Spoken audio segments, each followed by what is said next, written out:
Welcome and thank you for joining us. Today we're going to be exploring the CBI Export Promotion Program in Burkina Faso, where we'll be learning about the various interventions being put in place to grow that industry, support the enterprises, and create better working conditions for women. So it started as a typical export promotion program of CBI, really aimed at getting processors from developing countries market access into the EU. And then within CBI there was a change midway and the focus shifted a lot to decent working conditions.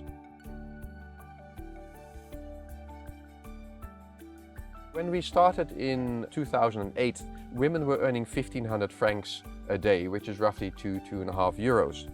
Now we're almost 15, 16 years later, and the salaries are still only 1,500 a day and sometimes even as low as 1,300 a day.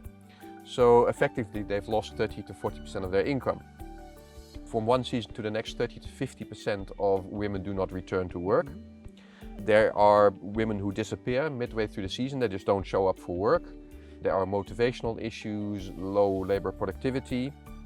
So we organized a local gender specialist who speaks local languages, and she did a number of what we call focus groups to really understand things from the perspective of the workers.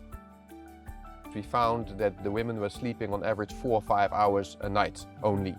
They were essentially doing two jobs. In the morning they were doing the family, preparing food for family, children. They would go to the factory and often not work 8 hours but 9 or 10 hours, because they would get asked after a shift, okay, can you also help to clean the factory, etc. Including the transport, they would be away for about 10 hours. And then they would come home and would start the homework all over again, preparing dinner for the family, organizing other things. But also the challenge in Burkina Faso is no longer the amount of jobs, it's good jobs that pay properly. Women are not looking anymore for a job, they're looking for a well-paid job in a good working condition. Then we presented that to the factory owners. And also for them, I think it was a big reality check. It was quite a shock. So in their perspective, prices for dried mango haven't gone up in 10, 15 years, but everything else has gotten more expensive. And they feel the only cost they can control is the labor cost. So they feel they cannot afford to pay more. And what we were looking for was the win-win. So we did some calculations and we started looking into labor productivity. And the labor productivity would differ vastly from one factory to the next. Sometimes one factory would be 5, 6 times more efficient than another. And we started having discussion between the companies.